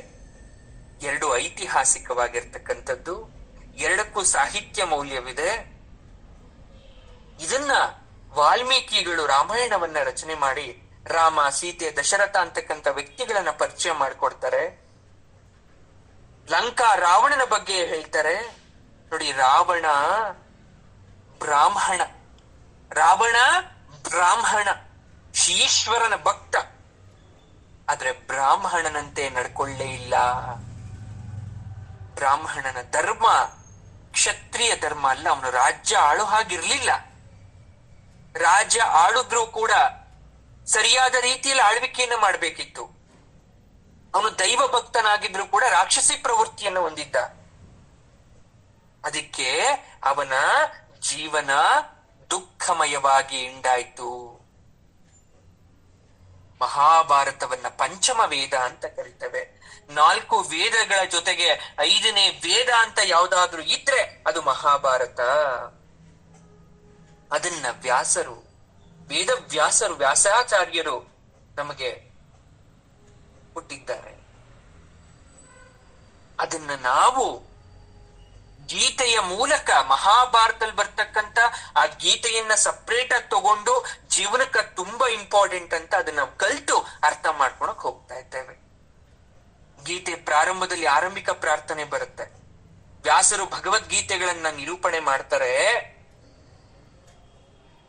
ಜೊತೆಗೆ ಪ್ರಾರಂಭದ ಶ್ಲೋಕಗಳನ್ನು ಕೂಡ ಹೇಳ್ತೇವೆ. ಗೊತ್ತಿರುತ್ತೆ ತುಂಬಾ ಜನಕ್ಕೆ, ಕೆಲವೊಬ್ರಿಗೆ ಇರಲ್ಲ. ಆದ್ರೆ ಅದನ್ನ ನೀವು ಹೇಳೋದು ಬಿಡೋದು ನಿಮ್ಮ ವಿವೇಚನೆಗೆ ಬಿಟ್ಟಿದ್ದು. ಆದ್ರೆ ನಾವು ಮುಖ್ಯವಾಗಿ ಈಗ ಗೀತಾ ಭಾಗಕ್ಕೆ ಬರೋಣ. ಮೊದಲನೆಯ ಅಧ್ಯಾಯ, ಪ್ರಥಮೋಧ್ಯಾಯ, ಅದೇ ಅರ್ಜುನ ವಿಷಾದ ಯೋಗ. ಇಸ್ ನಥಿಂಗ್ ಬಟ್ ಅರ್ಜುನನ ಶೋಕ. ಅರ್ಜುನನ ಶೋಕ ಶುರು ಮಾಡದೆ ಧೃತರಾಷ್ಟ್ರನಿಂದ. ಧೃತರಾಷ್ಟ್ರ ಉವಾಚ. ಧೃತರಾಷ್ಟ್ರ ಹೇಳ್ತಾನೆ ಸಂಜಯನ ಹತ್ರ ಮೊಟ್ಟ ಮೊದಲನೇ ಬಾರಿಗೆ. ನಿಮ್ಗೆಲ್ರಿಗೂ ಗೊತ್ತು,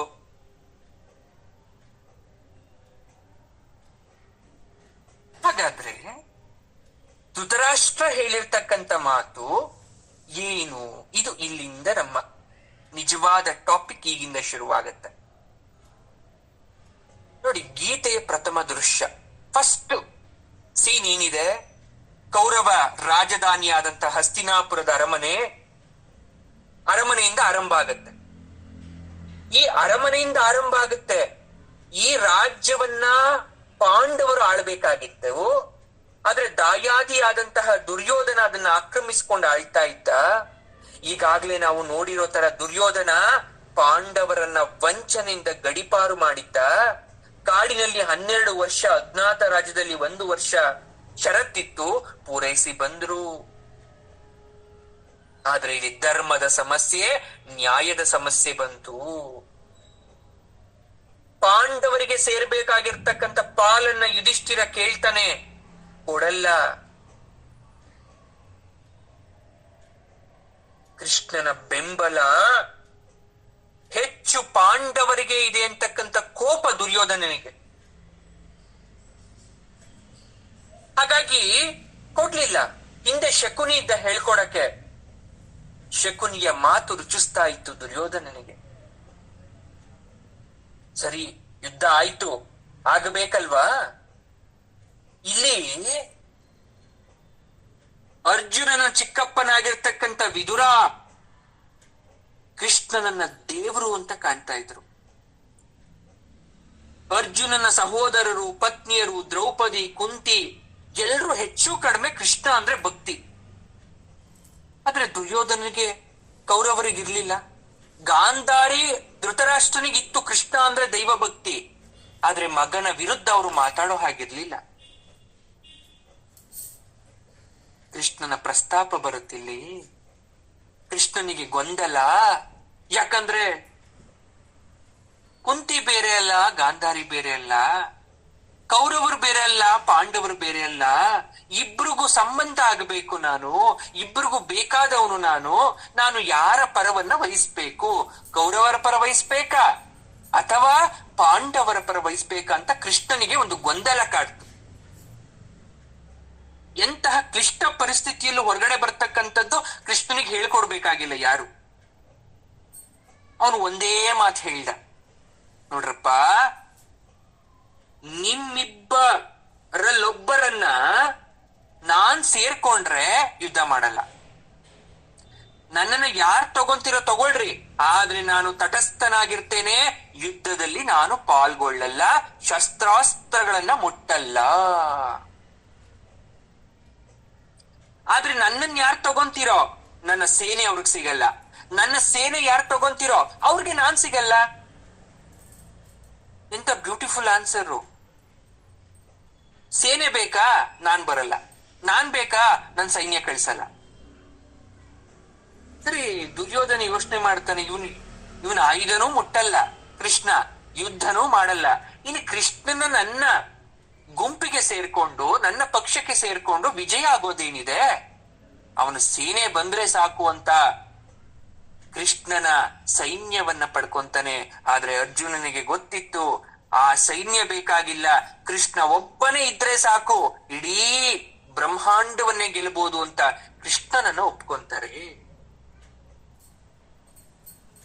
ಇದ್ಯಾಕೆ ಮಾತ್ ಬಂತು ಅಂದ್ರೆ ಇಲ್ಲಿ ಅರ್ಜುನ ಅವತ್ ಹೋಗಿ ಕೃಷ್ಣನನ್ನ ಆಯ್ಕೆ ಮಾಡ್ಕೊಂಡು ಬಂದು ಕೃಷ್ಣನನ್ನ ಸಾರಥಿಯಾಗಿ ಕೂರಿಸ್ಕೊಂಡು ಯುದ್ಧ ಭೂಮಿಗೆ ಹೋದ. ಯಾರು ಕೂಡ ಇದನ್ನ ಅಪೇಕ್ಷೆ ಮಾಡಿರ್ಲಿಲ್ಲ. ಯುದ್ಧದ ಮೊದಲ ದಿವಸ ಶ್ರೀಕೃಷ್ಣನೇ ಅರ್ಜುನನ ಸಾರಥಿ ಆಗ್ಬೋದು ಅಂತಕ್ಕಂಥ ಊಹೆ ಯಾರಿಗೂ ಇರ್ಲಿಲ್ಲ. ಅರ್ಜುನನಿಗೆ ಬೇಕಾಗಿದ್ದಿದೆ ಕೃಷ್ಣ ಮಾತ್ರ ಅವ್ರ ಜೊತೆಗಿರ್ತಕ್ಕಂಥದ್ದು. ದುರ್ಯೋಧನ ತನ್ನ ಜೀವನದಲ್ಲಿ ಒಂದು ಬಾರಿ ಕೂಡ ಕೃಷ್ಣನಿಗೆ ಕೈ ಮುಗಿಲೇ ಇಲ್ವಂತೆ. ಆದ್ರೆ ಆ ಸಂಧಾನ ಅಥವಾ ಕೃಷ್ಣನನ್ನ ತನ್ನ ಪಕ್ಷಕ್ಕೆ ಕರಿಬೇಕಾದ್ರೆ ಹೋದಾಗ ಮಾತ್ರ ಮೊದಲ ಬಾರಿಗೆ ಅವನು ಕೈ ಮುಗ್ದಿದ್ನಂತೆ. ಅದು ಬಿಗುಮಾನದಿಂದ ಪ್ರಾರ್ಥನೆಯನ್ನ ಮಾಡಿದ್ನಂತೆ. ಅರ್ಜುನ ಸಂತೋಷ ಆದ.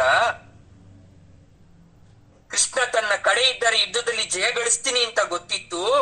ಹಾಗಾಗಿ ಸಂಜಯ ಹೇಳ್ತಾನೆ ಈ ಮಾತನ್ನ. ಯಾರಿಗೆ? ಧೃತರಾಷ್ಟ್ರನಿಗೆ. ಕೃಷ್ಣ ಅಂತಕ್ಕಂಥವನು ದೈವ ಸರಿ, ಆದ್ರೆ ಯಾವ ದೈವ ಅವನು? ತಿಳಿಯದ ಅಂಶವಿರುವ ದೈವ. ನೋಡೋರ್ ಕಣ್ಗೊಂದು ಸಾಮಾನ್ಯ, ಆದ್ರೆ ಅವನ ಹಿಂದ್ಗಡೆ ಇರ್ತಕ್ಕಂಥ ಬ್ರಹ್ಮಾಂಡವನ್ನ ನೋಡೋ ಭಾಗ್ಯ ಸಾಮಾನ್ಯರಿಗಲ್ಲ. ಅದು ಅರ್ಜುನಿಗಿದು ಬಹಳ ಚೆನ್ನಾಗಿ ಗೊತ್ತಿತ್ತು. ಇಷ್ಟೆಲ್ಲ ಗೊತ್ತಿದ್ರೂ ಕೂಡ ಅವನು ವಿಚಲಿತನಾದ. ಗೀತೆಯುದ್ದಕ್ಕೂ ಕೃಷ್ಣ ಸಾಕಷ್ಟು ವಿಚಾರವನ್ನು ಅರ್ಜುನಿಗೆ ತಿಳಿಸ್ತಾನೆ. ಯಶಸ್ಸಿಗೆ ಬೇಕಾಗಿರ್ತಕ್ಕಂಥ ಗುಣಗಳ ಬಗ್ಗೆ ಹೇಳ್ಕೊಂತಾನೆ. ನೋಡಿ, ನೀವು ಲೈಫ್ ಅಲ್ಲಿ ಸಕ್ಸಸ್ ಆಗ್ಬೇಕಾದ್ರೆ, ನಿಮ್ಮ ಜೀವನದಲ್ಲಿ ಯಶಸ್ಸು ಸಿಗ್ಬೇಕಾದ್ರೆ 6 ಗುಣ ಇರ್ಬೇಕಂತೆ. ಉದ್ಯಮ, ಸರಿಯಾದ ಪ್ರಯತ್ನ ಇರಬೇಕು. ಸಾಹಸ, ಸತತವಾದಂತಹ ಪ್ರಯತ್ನ ಇರಬೇಕು. ಧೈರ್ಯ, ಬುದ್ಧಿ, ಶಕ್ತಿ, ಪರಾಕ್ರಮ. ಈ 6 ಗುಣಗಳಿದ್ರೆ ನೀವು ಸಕ್ಸಸ್ ಆಗ್ಬೋದು. ಉದ್ಯಮ, ಸಾಹಸಂ, ಧೈರ್ಯಂ, ಬುದ್ಧಿ, ಶಕ್ತಿ, ಪರಾಕ್ರಮಾಹ ಷಡೇತೆ ಯತ್ರ ವರ್ತಂತೆ ತತ್ರ ದೇವ ಸಹಾಯಕೃತು ಅಂತ ಹೇಳ್ತಾರೆ ಶಾಸ್ತ್ರದಲ್ಲಿ. ನಿಮ್ಗೆ ಧೈರ್ಯ ಇದೆ, ಉತ್ಸಾಹ ಇದೆ, ಆದ್ರೆ ಅದನ್ನ ನೀವು ಕಾಲಕ್ಕೆ ತಕ್ಕಂತೆ ಹೊರಗಡೆ ಆಗ್ತಾ ಇಲ್ಲ ಅಂದ್ರೆ, ನೀವು ನಿಮ್ಮಲ್ಲಿರ್ತಕ್ಕಂಥ ಟ್ಯಾಲೆಂಟ್ ನ ತೋರಿಸ್ತಿಲ್ಲ ಅಂದ್ರೆ ನೀವು ವೇಸ್ಟ್ ಅಂತ ಅರ್ಥ. ನೀವು ಏನು ಮಾಡಕ್ ಯೋಗ್ಯ ಅಲ್ಲ ಅಂತ ಅರ್ಥ. ಪರಮಾತ್ಮ ನಿಮ್ಗೆಲ್ಲ ಕೊಟ್ಟಿದ್ದಾನೆ. ಕೊಟ್ಟಿರೋದ್ನೆಲ್ಲ ನೀವು ಮೂಲೆಯಲ್ಲಿ ಹಾಕಿ ಇಟ್ಟುಬಿಟ್ರೆ, ನಿಮ್ಮ ದೇಹದೊಳಗಡೆ ಇಟ್ಕೊಂಡ್ರೆ ಜೀವನದಲ್ಲಿ ಹೇಗೆ ಸಕ್ಸಸ್ ಆಗ್ತೀರಾ? ಹಾಗೆ ಅರ್ಜುನಂಗೆಲ್ಲ ಕೊಟ್ಟಿದ್ದ, ಅವನ್ ಎಲ್ಲ ಅದನ್ನ ಬೇಡವೇ ಬೇಡ ಅಂತ ಒಂದೇ ಸಲ ತೆರೆದಾಕ್ಬಿಟ್ರೆ ಪರಮಾತ್ಮ ಆದ್ರೆ ಏನ್ ಮಾಡಕ್ ಸಾಧ್ಯ? ನನ್ನೊಳಗಡೆ ಸಾಮರ್ಥ್ಯ ಇರ್ಬೇಕು. ಯುದ್ಧ ಮಾಡ್ಬೇಕಾ? ಅದು ನನ್ನಲ್ಲಿ ಸಾಮರ್ಥ್ಯ ಇರ್ಬೇಕು. ರಥ ಓಡಿಸ್ಬೋದೇ ಹೊರ್ತು ಯುದ್ಧ ಭೂಮಿಗೆ ಹೋಗಿ ಬಿಲ್ ಹಿಡ್ಕೋ, ಬಾಣ ಹಿಡ್ಕೋ ಅಂತ ಕೃಷ್ಣ ಹೇಳ್ಕೊಡಕ್ ಆಗಲ್ಲ. ಹಾಗಾಗಿ ಈ ವಿಚಾರಗಳ ಬಗ್ಗೆ ನಮ್ಗೆ ಸೂಕ್ಷ್ಮವಾದಂತಹ ಅರಿವಿರ್ಬೇಕು. ನಿಮಗೆ ಅರ್ಜುನನೊಬ್ಬ ಪ್ರಬುದ್ಧ ವ್ಯಕ್ತಿ, ಮೆಚೂರ್ಡ್ ಪರ್ಸನ್. ಅವನಿನ್ ಚಿಕ್ಕ ಮಗುನ? ಕೃಷ್ಣನಲ್ಲಿ ಎಲ್ರನ್ನೂ ಕಾಣ್ತಾನವನು, ಪ್ರತಿಯೊಬ್ಬರನ್ನೂ ಕಾಣ್ತಾನವನು. ಸ್ನೇಹಿತನನ್ನ ಕಾಣ್ತಾನೆ, ಗುರುವನ್ನ ಕಾಣ್ತಾನೆ, ದೇವರನ್ನ ಕಾಣ್ತಾನೆ. ಆದ್ರೂ ಕೃಷ್ಣನ ಮಾತು ಹಿಡಿಸ್ತಿಲ್ಲ ಅಂದ್ರೆ ಏನರ್ಥ? ಹಾಗಾದ್ರೆ ನೀವು ಬುದ್ಧಿ ಕೇಳ್ಬಿಟ್ರ? ನೀವೇನೋ ತಪ್ಪು ಕೆಲಸ ಮಾಡ್ಬೇಕಾದ್ರೆ ಅಥವಾ ಅತಿ ದುಃಖದಲ್ಲಿ ಇರ್ಬೇಕಾದ್ರೆ ಯಾರೋ ನಿಮ್ ಹತ್ರ ಬರ್ತಾರೆ. ನಿಮ್ಮ ಅಪ್ಪನೋ, ನಿಮ್ಮ ಅಮ್ಮನೋ, ನಿಮ್ಮ ಅಣ್ಣನೋ, ನಿಮ್ಮ ಅಕ್ಕನೋ, ನಿಮ್ ತಂಗಿನೋ, ನಿಮ್ ಸ್ನೇಹಿತನೋ, ಎಲ್ರೂ ಮಾತು ಕೇಳಿದ್ದೀರ? ನೀವು ಕೇಳಲ್ಲ. ಯಾಕಂದ್ರೆ ನಿಮ್ ದುಃಖ ನಿಮ್ಗೆ ಹೆಚ್ಚಾಗಿತ್ತಲ್ಲ. ಹಾಗೆ ಅರ್ಜುನನಿಗೂ ಕೂಡ ಅವನ್ ಕೇಳಲಿಲ್ಲ ಮಾತ್ನ, ಆದ್ರೆ ಮುಂದೆ ಕೇಳೋ ಹಾಗೆ ಕೃಷ್ಣ ಮಾಡ್ತಾನೆ. ಅರ್ಜುನನ ಎದುರಾಳಿಗಳ ನಡುವೆ ಭೀಷ್ಮ, ದ್ರೋಣ, ಕರ್ಣ ಎಲ್ರೂ ಇದ್ರು. ಅವ್ರೇನ್ ಸಾಮಾನ್ಯರಲ್ಲ. ಕಣ್ಣು ಮಿಟುಕ್ಸೋದ್ರೊಳಗಡೆ ಏನ್ ಬೇಕಾದ್ರೆ ಅನಾಹುತ ಆಗ್ಬೋದಿತ್ತು. ಕೃಷ್ಣನ್ಗೆ ಅರಿವಿತ್ತು, ಒಂದೇ ಒಂದು ಕ್ಷಣ ನಾನು ರಥದಿಂದ ಕೆಳಗಡೆ ಅರ್ಜುನನ ಒಬ್ಬನೇ ಬಿಟ್ರೆ ಅರ್ಜುನ ಉಳಿಯಲ್ಲ.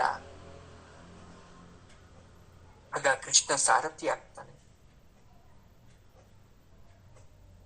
ಅರ್ಜುನ ಯುದ್ಧ ಭೂಮಿಗೆ ಹೋಗ್ಬೇಕಾದ್ರೆ ರಥ ಹತ್ತಬೇಕಲ್ಲ.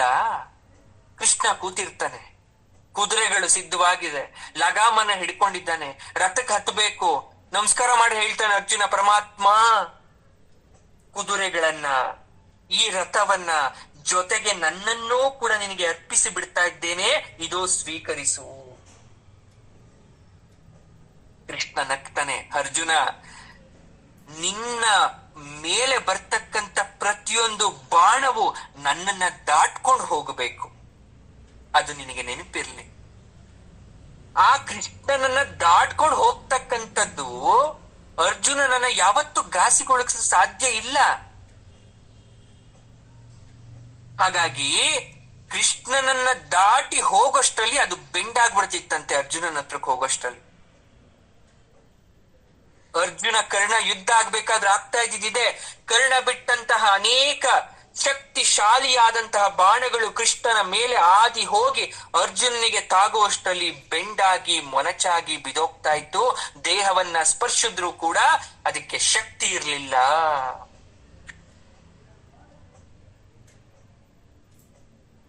ಅರ್ಜುನನಿಗೆ ಕರ್ಣ ಒಬ್ಬನೇ ಸರಿಸಾಟಿ ಅನ್ನೋ ನಿರ್ಧಾರ ದುರ್ಯೋಧನ ಮಾಡಿದ್ದ.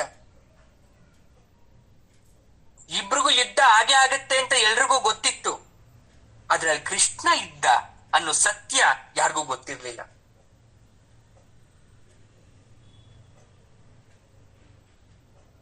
ಅರ್ಜುನನ್ ಬಿಟ್ಟು ಯಾವುದೇ ಬೇರೆ ಪಾಂಡವರನ್ನ ಸಾಯಿಸಲ್ಲ ಅಂತ ಶಪಥ ಬೇರೆ ಮಾಡಿದ್ನಲ್ಲ ಕರ್ಣ. ಕೃಷ್ಣಂಗೆ ಇದ್ ಖಾತ್ರಿ ಆಗೋಯ್ತು, ಸಂತೋಷ ಪಟ್ಟ. ಕುಂತಿಗ್ ಚೆನ್ನಾಗಿ ಹೇಳಿ ಕಳಿಸಿದ್ದ ಕೃಷ್ಣ, ಇನ್ಫ್ಲೂಯೆನ್ಸ್ ಮಾಡಿದ್ದ, ಹೋಗಿ ಏನಾದ್ರೂ ಕೇಳಿ ನಿಮ್ ಮಗನ ಹತ್ರ ಅಂತ. ಅವಳು ಸರಿಯಾದದ್ದನ್ನೇ ಕೇಳಿದ್ಲು, ಅವನು ಕೂಡ ಶಪಥ ಮಾಡೇ ಬಿಟ್ಟ. ಕವಚ ಇಲ್ಲ, ಕರ್ಣಕುಂಡಲ ಇಲ್ಲ, ಅವ್ನ್ ಸಾಯ್ಬೇಕಿತ್ತು, ಸತ್ತ. ಪರಶುರಾಮನ ಬ್ರಾಹ್ಮಣ ಬಿಟ್ಟು ಬೇರೆಯವ್ರು ಕಳಿಸಲ್ಲ ಅಂದಿದ್ದ, ಅದು ಶಾಪ, ಭೂದೇವಿ ಶಾಪ ಎಲ್ಲ ಆಯ್ತು. ಮುಂದೆ ತಿಳ್ಕೋಣ ಅದ್ರ ಬಗ್ಗೆ. ಆದ್ರೆ ಅರ್ಜುನ ಕೀಳು ಮಟ್ಟದ ಯೋಧ ಅಲ್ಲ ಅವನು. ಕೃಷ್ಣ ಹೇಳ್ತಾನೆ ಅರ್ಜುನ ಹೊಡಿ ಬಾಣ ಅಂತ. ಅರ್ಜುನ ಹೊಡಿತಾ ಇಲ್ಲ. ಯಾಕೆ ಹೊಡಿಬೇಕು? ಅವನ ಕೈ ಬಿಲ್ಲಿಲ್ಲ, ಬಾಣ ಇಲ್ಲ, ಕಿರೀಟ ಇಲ್ಲ, ರಥದ ಮೇಲೆ ಕೂತಿಲ್ಲ ಅವನು. ಇದ್ ಯೋಧರ ಲಕ್ಷಣನಾ? ಕೃಷ್ಣ ಹೇಳ್ತಾನೆ, ನಾನ್ ಹೇಳ್ತಾ ಇದ್ದೀನಿ ನೀನ್ ಹೊಡಿ. ಯಾವ ಧರ್ಮ ಅಧರ್ಮ ನನಗ್ ಗೊತ್ತು, ನೀನ್ ನನ್ಗೆ ಹೇಳ್ಕೊಡ್ಬೇಡ. ಅವನು ಮಾಡಿರೋ ಪಾಪಕ್ಕೆ ಅದೇ ರೀತಿಲಿ ಶಿಕ್ಷೆ ಕೊಡ್ತಾ ಇರೋದು ಇದು. ನೀನ್ ಕೊಡ್ತಾ ಇಲ್ಲ, ಪರಮಾತ್ಮ ಬರ್ದಿಟ್ಟಿದ್ದ. ನೋಡು, ನೀನ್ ಇನ್ನೊಬ್ರಿಗೆ ಮೋಸ ಮಾಡಿದ್ಯಾ, ನಿನ್ಗೆ ಅದೇ ಮೋಸ ಕಾಡತ್ತೆ. ಅವನು ಅಭಿಮನ್ಯುವನ್ನ ಮೋಸದಿಂದ ಕೊಂದ, ಬಾಣ ಬಿಟ್ಟ. ಅವನ ಕೈಲಿ ಅವಾಗ ಬಿಲ್ಲಿರ್ಲಿಲ್ಲ, ಬಾಣ ಇರ್ಲಿಲ್ಲ. ಆ ಕರ್ಮ ಅವನಿಗೆ ಬರ್ತಾ ಇದೆ ಹೊರತು ನೀನ್ ಅವನ್ ತಪ್ಪು ಕೆಲ್ಸ ಮಾಡ್ತಾ ಇಲ್ಲ. ಅರ್ಥ ಆಯ್ತಾ? ಪ್ರತಿಯೊಬ್ಬರ ಜೀವನನೂ ಹಾಗೇನೆ. ಭಗವಂತ ನಮ್ ಬರ್ದ್ ಕಳ್ಸಿದ್ದಂತೆ ಒಬ್ಬನಿಗೆ, ಇವನ್ ತುಂಬಾ ಚೆನ್ನಾಗಿ ಓದ್ಬೇಕು, ದೊಡ್ಡ ಅಧಿಕಾರಿ ಆಗ್ಬೇಕು, ಕಡೆಗೆ ರಾಜ ಆಗ್ಬೇಕು, ಚೆನ್ನಾಗ್ ದಾನ ಧರ್ಮ ಮಾಡಿ ಪ್ರಾಣ ಬಿಡ್ಬೇಕು.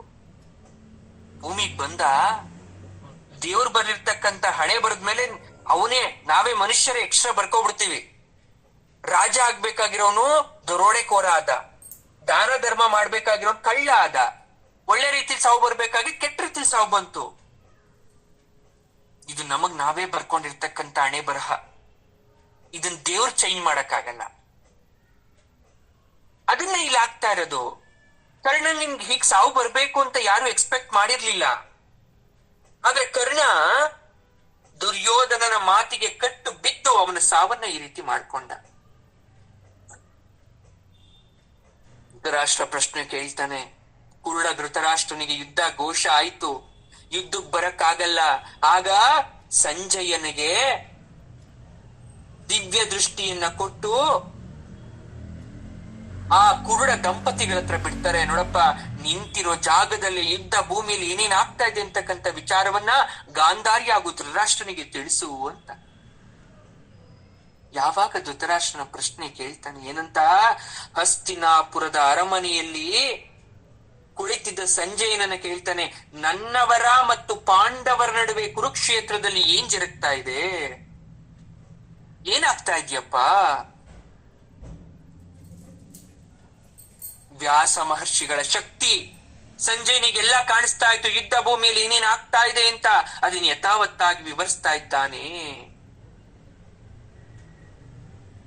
ಏನ್ ಹೇಳ್ತಾನೆ ಅವನ ಮಾತಿಗೆ? ಧರ್ಮಕ್ಷೇತ್ರ ಅಂದ್ರೆ, ಧರ್ಮ ಅಂದ್ರೆ ಯಾವುದು? ಮೊದಲನೇ ಪದನೇ ಧರ್ಮ. ಧರ್ಮೋ ರಕ್ಷತಿ ರಕ್ಷಿತಃ, ಎಲ್ಲರೂ ಕೇಳಿದ್ದೀರ. ಏನಾಗಿರುತ್ತೆ, ಯುದ್ಧಕ್ಕೆ ಸ್ವಲ್ಪ ಮೊದಲು ವ್ಯಾಸ ಮಹರ್ಷಿಗಳು ಧೃತರಾಷ್ಟ್ರನ ಹತ್ರ ಹೋಗಿರ್ತಾರೆ ಮಾತಾಡಕ್ಕೆ. ಯುದ್ಧ ಆಗ್ತಾ ಇದೆಯಲ್ಲ, ಪಾಂಡವರ ಜೊತೆ ಸಂಧಾನ ಮಾಡ್ಕೊಂಡು ಯುದ್ಧವನ್ನ ತಪ್ಸು, ನಿನ್ನ ಮಗನಿಗೆ ಬುದ್ಧಿವಾದ ಹೇಳುವಂತ ವ್ಯಾಸರೇ ಹೋಗಿರ್ತಾರೆ ಧೃತರಾಷ್ಟ್ರನ ಹತ್ರ. ಆದರೆ ಧೃತರಾಷ್ಟ್ರನಿಗೆ ಒಪ್ಪಿಗೆ ಆಗ್ಲಿಲ್ಲ.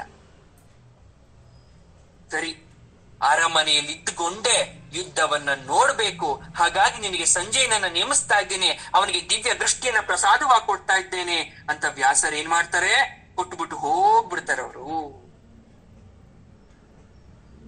ಧರ್ಮವನ್ನ ರಕ್ಷಿಸೋದು, ಧರ್ಮ ಜೀವನವನ್ನ ನಡೆಸ್ಬೇಕಂತೆ. ಧರ್ಮದ ನಿಯಮ ಬಗ್ಗೆ ಮಾತಾಡಿದ್ರೆ ತುಂಬಾ ಇದೆ, ಬೋರ್ ಆಗ್ಬೋದು ಅದ್ ನಮ್ಗೆ. ಈ ಧರ್ಮಕ್ಷೇತ್ರ ಎಂತಕ್ಕಂಥದ್ದು, ಕ್ಷೇತ್ರ ಅಂದ್ರೆ ಸ್ಥಳ ಅಥವಾ ಯಾತ್ರಾ ಸ್ಥಳ ಆಗಿರ್ಬೋದು. ಹಾಗೆ ಕುರುಕ್ಷೇತ್ರ ಯುದ್ಧ ಆಗ್ತಾ ಇರ್ತಕ್ಕಂಥ ಸ್ಥಳ ಅನ್ನೋದು ಒಂದು ಧರ್ಮ ಕ್ಷೇತ್ರ. ಅದು ಯುದ್ಧ ಆಗ್ತಾ ಇರೋದೇ ಧರ್ಮಕ್ಕೋಸ್ಕರ. ಯಾರು ಸತ್ಯವಂತರು, ಯಾರು ಸುಳ್ಳು ಹೇಳ್ತಾ ಇದ್ದಾರೆ, ಯಾರ ಪರ ಧರ್ಮ ಇದೆಯೋ ಅವರು ವಿನ್ ಆಗ್ತಾರೆ, ಅವರು ವಿಜಯಶಾಲಿ ಆಗ್ತಾರೆ.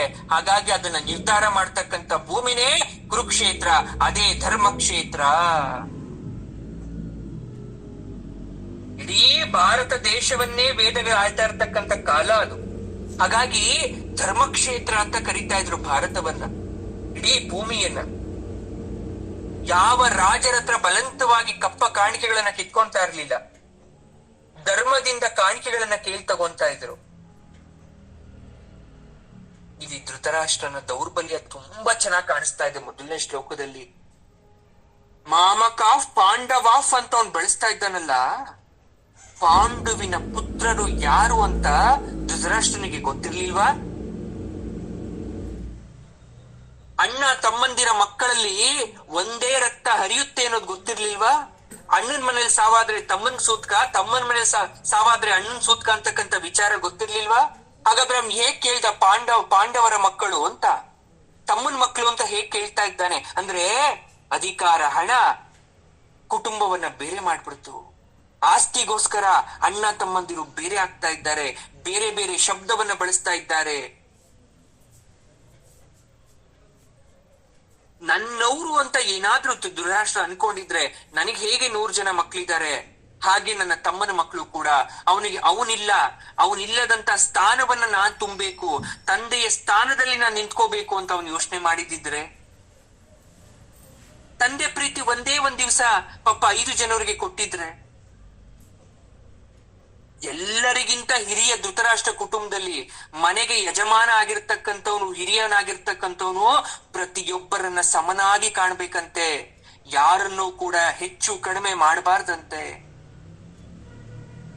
5 ರೊಟ್ಟಿ ಇರುತ್ತೆ, 6 ಜನ ಇರ್ತಾರೆ. ತಾಯಿ ಕೆಲ್ಸ 5 ರೊಟ್ಟಿಯನ್ನ 6 ಜನರಿಗೆ ಸಮಪಾಲ್ ಮಾಡ್ಬೇಕು. ಅವಳಿಗೆ ಕೂಗಕ್ ಬರ್ತಾ ಇರ್ಲಿಲ್ಲ, ಕಳಿಯಕ್ ಬರ್ತಾ ಇರ್ಲಿಲ್ಲ, ಗಣಿತ ಬರ್ತಾ ಇಲ್ಲ ಅವಳಿಗೆ. ಯೋಚನೆ ಮಾಡ್ತಾಳೆ, ನಾವು 6 ಜನ ಇದೀವಿ, 5 ರೊಟ್ಟಿ ಇದೆ, ಹೇಗೆ ಇದನ್ನ ಸಮಪಾಲಾಗಿ ಹಂಚ್ಬೇಕು? ಆಗ ಮನೆ ಯಜಮಾನ ಹೇಳ್ತಾನೆ, ನೋಡು ನೀನ್ ಏನ್ ಮಾಡ್ತೀಯ ಇವತ್ತು ಗೊತ್ತಾ, 5 ರೊಟ್ಟಿಯಿಂದ ಸ್ವಲ್ಪ ಸ್ವಲ್ಪ ಸ್ವಲ್ಪ ಮುರಿದು ಹಾಕು ಒಂದ್ ತಟ್ಟೆಗೆ, ಆಗ ಅದು 1 ರೊಟ್ಟಿಗೆ ಸಮ ಆಗತ್ತೆ, ಆಗ 6 ಜನಕ್ಕೆ ಹಂಚ್ಬಹುದು. ಆ ತಾಯಿ ಯೋಚನೆ ಮಾಡ್ತಾಳೆ, ಆ 5 ರೊಟ್ಟಿಯಿಂದ ಸ್ವಲ್ಪ ಸ್ವಲ್ಪ ಮುರಿದಾಗ ಯಾವುದೋ ಒಂದು ರೊಟ್ಟಿಲಿ ಹೆಚ್ಚು ಮುರಿಬಹುದು, ಯಾವುದೋ ಒಂದು ರೊಟ್ಟಿಲಿ ಕಡಿಮೆ ಮುರಿಬಹುದು. ಅವಾಗ ಎಲ್ರ ಮಧ್ಯೆ ವೈಮನಸ್ಸಾಗ್ಬೋದು, ಜಗಳ ಆಗ್ಬೋದು, ನನಗೆ ಹೆಚ್ಚು ನಿನ್ಗೆ ಹೆಚ್ಚು. ನನ್ನ ತಾಯಿ ಮಕ್ಕಳ ಮಧ್ಯೆ ಧೋರಣೆ ಮಾಡ್ತಾ ಇದ್ದಾಳೆ, ಪಾರ್ಶಿಯಾಲಿಟಿ ಮಾಡ್ತಾ ಇದ್ದಾಳೆ. ಹಾಗಾಗಿ ನನ್ನ ರೊಟ್ಟಿಯನ್ನ ನಾನು ತ್ಯಾಗ ಮಾಡ್ತೇನೆ, ಇರುವ 5 ರೊಟ್ಟಿಯನ್ನ 5 ಜನಕ್ಕೆ ಕೊಡ್ತೇನೆ ಅಂತ ಅವಳು ಕೊಟ್ಬಿಟ್ಲಂತೆ. ಹಾಗಾಗಿ ಮನೆ ಯಜಮಾನ ಆಗಿರ್ತಕ್ಕಂಥವನ್ಗೆ ಎಷ್ಟು ಜವಾಬ್ದಾರಿ ಇರುತ್ತೆ ಅಂದ್ರೆ, what is the role of the leader?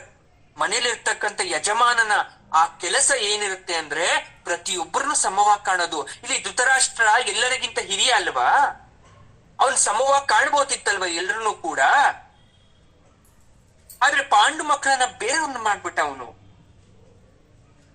ಅಂದ್ರೆ ಅವನ ಮನಸ್ಸಿಂದ ಹೇಳ್ತಾ ಇರ್ತಕ್ಕಂಥ ಮಾತಲ್ಲಿ ಮನಸ್ಸಿನ ಭಾವನೆ ಅವನ ಮಾತಾಗ ಹೊರಗಡೆ ಬಂತು. ಯಾವತ್ತು ಅವನ ಮಕ್ಕಳ ತರ ನೋಡ್ಲೇ ಇಲ್ಲ. ನನ್ನ ಮಕ್ಕಳು ಗೆದ್ರೆ ಸಾಕು ಅಂತ ಅನ್ಕೊಂತ ಇದ್ದ. ದುರ್ಯೋಧನ ಗೆದ್ನ ಅಂತ ಪದೇ ಪದೇ ಕೇಳ್ತಾ ಇರ್ತಾನೆ ಸಂಜಯನಿಗೆ. ಟಿಮ್ ಕುರ್ವತ ಏನ್ ಮಾಡಿದ್ರು ಅವರು? ಪ್ರತಿಯೊಬ್ರು ಯುದ್ಧ ಮಾಡಕ್ಕೆ ಯುದ್ಧ ಭೂಮಿಗೆ ಹೋಗಿರೋದು. ಏನ್ ಮಾಡಿದ್ರು ಅಂದ್ರೆ ಯಾವ ತರ ಪ್ರಶ್ನೆ ಕೇಳ್ತಾ ಇದ್ದ ಧೃತರಾಷ್ಟ್ರ.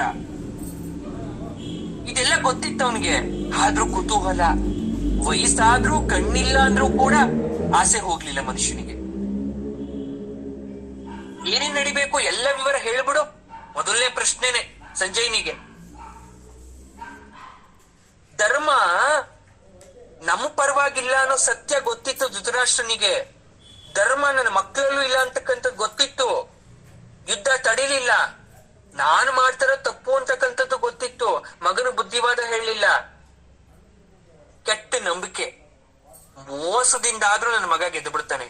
ನನ್ನ ಮಕ್ಕಳು ಚೆನ್ನಾಗಿರ್ಬೇಕು, ನನ್ನ ಮಕ್ಕಳು ಕೆಟ್ಟವರೋ ಒಳ್ಳೆಯವರೋ ಗೊತ್ತಿಲ್ಲ, ನನ್ನ ಮಕ್ಳಿಗೆ ಅಧಿಕಾರ ಸಿಗ್ಬೇಕು, ನನ್ನ ಮಕ್ಳು ಚೆನ್ನಾಗಿರ್ಬೇಕು, ನಂದು ನಂದು ನಂದು ನಂದು ಅಂತ ಹೇಳಿ ಕಡೆಗೆ ಎಲ್ಲರನ್ನ ಸರ್ವನಾಶ ಆಗೋಯ್ತು. ಇಂತಹವನು ಧೃತರಾಷ್ಟ್ರ ಒಂದೇ ಒಂದು ಮಾತನ್ನ ತನ್ನ ಮಗನಿಗೆ ಹೇಳಲಿಲ್ಲ. ಅವನು ಮತ್ಸರ ತುಂಬಿಕೊಂಡಿದ್ದ. ಪಾಂಡವರ ಮೇಲೆ ಮನಸ್ಸಲ್ಲಿ ಯುದ್ಧ ಮಾಡ್ತಾರೆ, ಇದು ಬಹಳ ಚೆನ್ನಾಗಿದೆ, ನೇರವಾಗಿ ಯುದ್ಧ ಮಾಡಬಹುದಂತೆ. ಮನಸ್ಸಲ್ಲಿ ಯುದ್ಧ ಮಾಡೋರ್ನ ಜಯಿಸಕ್ ಆಗಲ್ವಂತೆ. ಈ ಶ್ಲೋಕನ ಯಾವ ತರ ತಗೋಬೇಕು ಗೊತ್ತಾ ನೀವು? ನೋಡಿ, ಕುರುಕ್ಷೇತ್ರ ಅನ್ನೋದು ಒಂದು ಕರ್ಮಕ್ಷೇತ್ರ. ನಾವು ಮಾಡ್ತಾ ಇದೀವಲ್ಲ ಭೌತಿಕ ದೇಹ ಹೊತ್ಕೊಂಡು ಏನೇನೋ ಮಾಡ್ತಾ ಇದ್ದೀವಲ್ಲ, ಇದು ಕರ್ಮಕ್ಷೇತ್ರ. ಇದು ನನ್ನ ದೇಹ. ಧರ್ಮದಿಂದ ನಡೆದ್ರೆ ಈ ಕರ್ಮಕ್ಷೇತ್ರನ ಧರ್ಮಕ್ಷೇತ್ರ ಅಂತ ಕರಿಬಹುದು.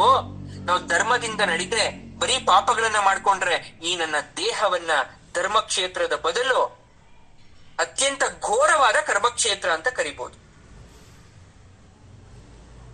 ಕುರುಡಂಗೆ ದಾರಿಲಿ ಹೋಗ್ತಾ ಇರ್ತಾನೆ, ಕಾಣಿಸಲ್ಲ ಅಂತ ದಯದಿಂದ ನಾವು 10 ರೂಪಾಯಿ ಕೊಡ್ತೀವಿ, 1 ರೂಪಾಯಿ ಕೊಡ್ತೀವಿ, 2 ರೂಪಾಯಿ ಕೊಡ್ತೀವಿ, ಭಿಕ್ಷೆ ಹಾಕ್ತೀವಿ. ಯಾಕೆ?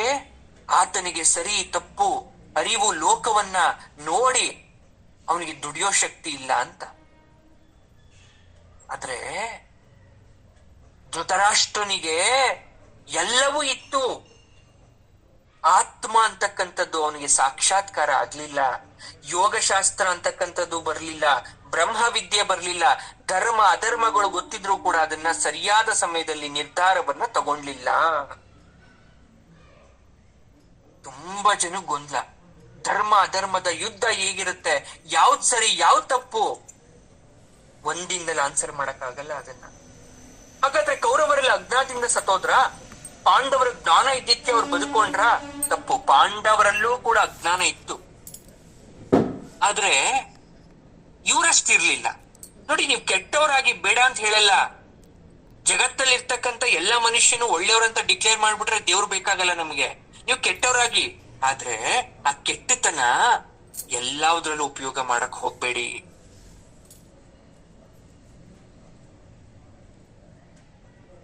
ಈಗ ರಥದ ಚಿತ್ರಣ ಬರುತ್ತೆ. ಅರ್ಜುನ ಮತ್ತು ಕೃಷ್ಣನಿರ್ತಕ್ಕಂತ ರಥ. ಕಂಠೋಪನಿಷತ್ತಲ್ಲಿ ಹೇಳ್ತಾರೆ ಇದನ್ನ. ಇಲ್ಲೇನಾಗಿದೆ, ಮನಸ್ಸು ಅಂತಕ್ಕಂಥ ಕುದುರೆಗಳನ್ನು ನಿಯಂತ್ರಣ ಮಾಡ್ತಕ್ಕಂಥ ಲಗಾಮನ್ನ ಕೃಷ್ಣ ಇಟ್ಕೊಂಡಿದ್ದಾನೆ, ಕೂತಿದ್ದಾನೆ. ಈ ವಿಚಾರವನ್ನೆಲ್ಲ ಹೇಳ್ಬೇಕು ಸಂಜಯ ಧೃತರಾಷ್ಟ್ರನಿಗೆ. ಸಂಜೆನೆ ಬೇಜಾರಾಗೋಯ್ತು. ಏನಪ್ಪ ಇವನು ಈ ತರ ಕೇಳ್ತಾ ಇದ್ದಾನೆ?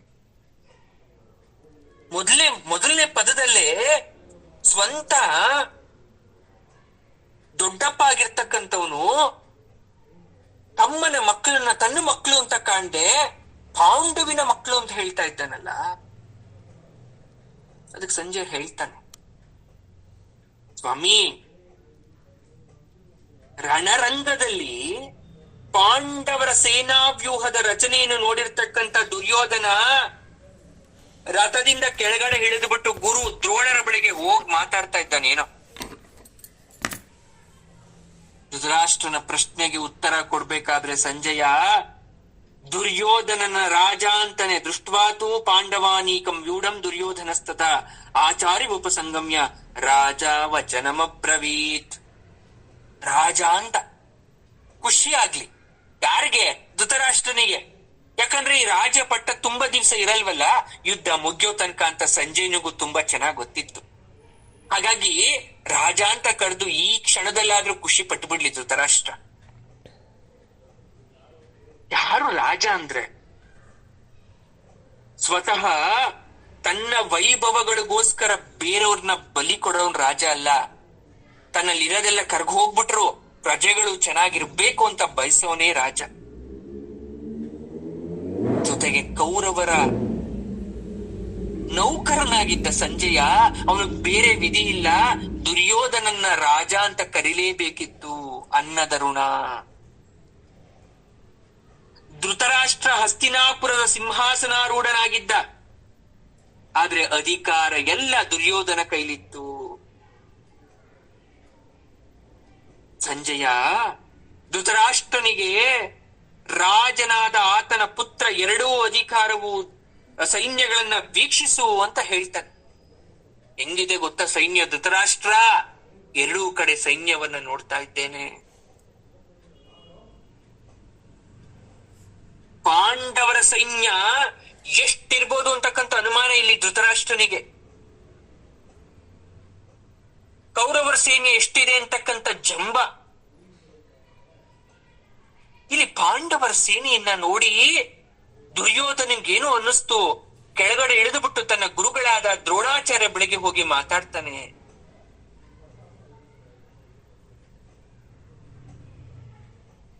ದುರ್ಯೋಧನ,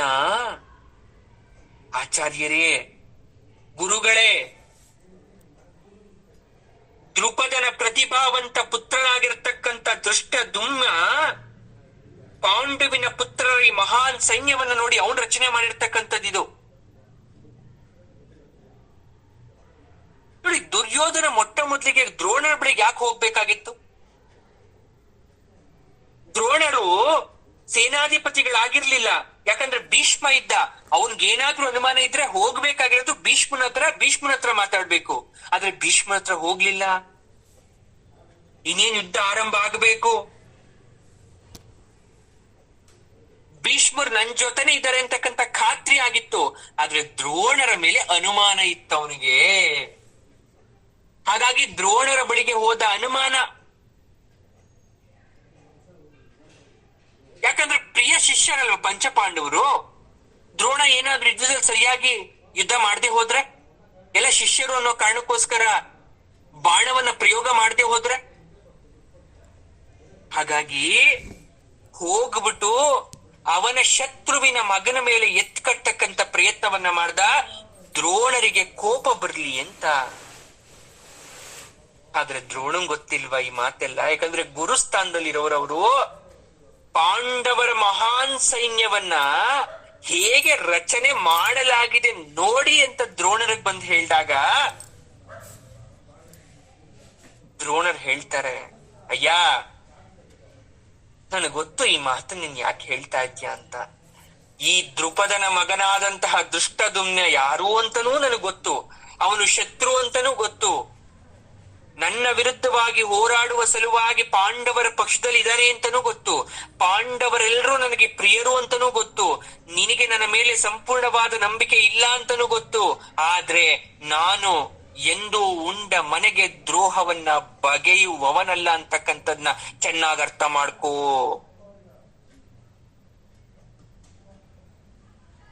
ದುರ್ಯೋಧನ ಹೇಳ್ತಾನೆ, ಪ್ರತಿಪಕ್ಷದ ಮುಖ್ಯಸ್ಥರನ್ನೆಲ್ಲ ಪರಿಚಯಿಸ್ತಾನೆ, ಸೈನ್ಯದಲ್ಲಿದ್ದ ಪ್ರಭಾವಿ ಶಸ್ತ್ರಧಾರಿಗಳನ್ನ ತೋರಿಸ್ತಾನೆ.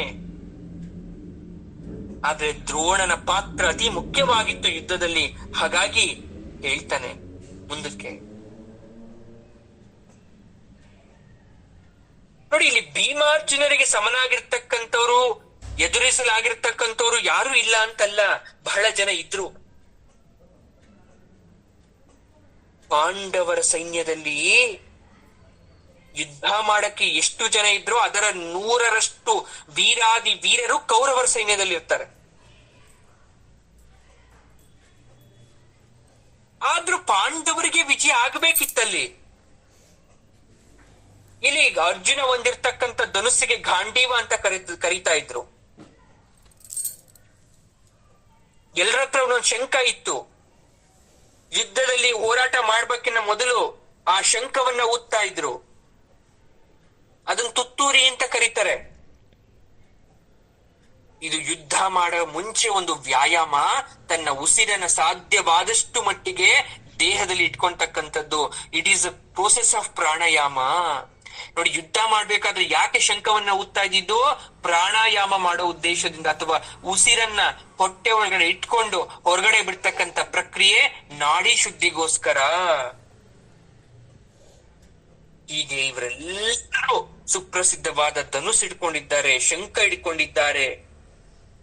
ಆದ್ರೆ ಯಾರು ಪ್ರಯೋಗ ಮಾಡ್ತಾ ಇಲ್ಲ, ಯುದ್ಧ ಪ್ರಾರಂಭ ಆಗ್ಲಿಲ್ಲ. ಭೀಮನಿಗೆ ದುರ್ಯೋಧನ, ಅರ್ಜುನನಿಗೆ ಕರ್ಣ, ಹೀಗೆ ಒಬ್ರಿಗೊಬ್ರು ಸರಿಸಮಾನವಾದಂತಹ ಶಕ್ತಿ ಚಾತುರ್ಯತೆಯನ್ನು ಹೊಂದಿದ್ರು. ಸಾರಥಿಯ ಪಾತ್ರ ಕೂಡ ಅಷ್ಟೇ ಇಂಪಾರ್ಟೆಂಟ್ ಆಗುತ್ತೆ ಇಲ್ಲಿ. ಯಾಕೆ ಅಂದ್ರೆ ಸರಿಯಾದ ಸ್ಥಳದಲ್ಲಿ ರಥವನ್ನ ಮುನ್ನಡೆಸ್ತಾ ಶತ್ರು ಇರುವ ಸ್ಥಳವನ್ನ ಬಿಟ್ಟು ಬೇರೆಡೆ ಕಡೆ ಹೋಗಿ ಸರಿಯಾದ ರೀತಿಯಲ್ಲಿ ತನ್ನ ನಾಯಕನನ್ನು ಉಳಿಸ್ತಕ್ಕಂಥ ಕೆಲಸ ಸಾರಥಿದು. ಅಷ್ಟೇ ಶಕ್ತಿ ರಥವನ್ನು ಹಿಡಿರ್ತಕ್ಕಂಥ ಕುದುರೆಗೆ ಕೂಡ ಬೇಕಾಗಿರುತ್ತೆ.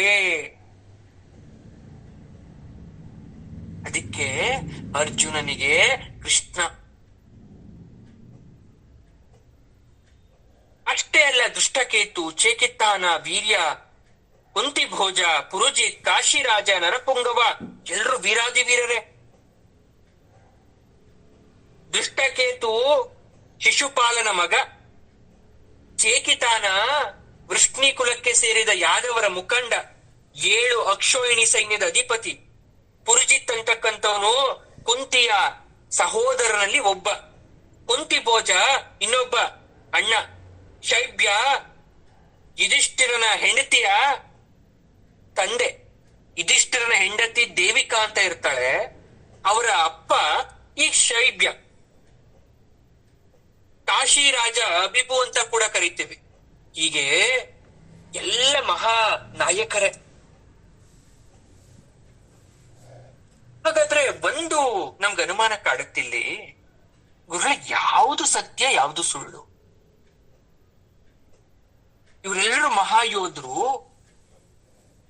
ಅವರು ಯುದ್ಧ ಮಾಡ್ಬೇಕು, ಇವರು ಯುದ್ಧ ಮಾಡ್ಬೇಕು ಬಂದ್ ನಿಂತಿದ್ದಾರೆ. ದುರ್ಯೋಧನನ ಹಣದ ಆಸೆಗೋ ಅಥವಾ ಅನ್ನದ ಋಣಕ್ಕೋ ಬಂದು ನಿಂತಿರೋರು ಅಷ್ಟು ಜನ ಆದ್ರೆ, ಧರ್ಮಕ್ಕೋಸ್ಕರ ಬಂದು ನಿಂತಿರೋರು ಅಷ್ಟು ಜನ. ಆ ಕ್ಷಣದಲ್ಲಿ ಒಂದು ಅನುಮಾನ ಬರುತ್ತೆ ಪ್ರತಿಯೊಬ್ಬರ ಮನಸ್ಸಲ್ಲೂ,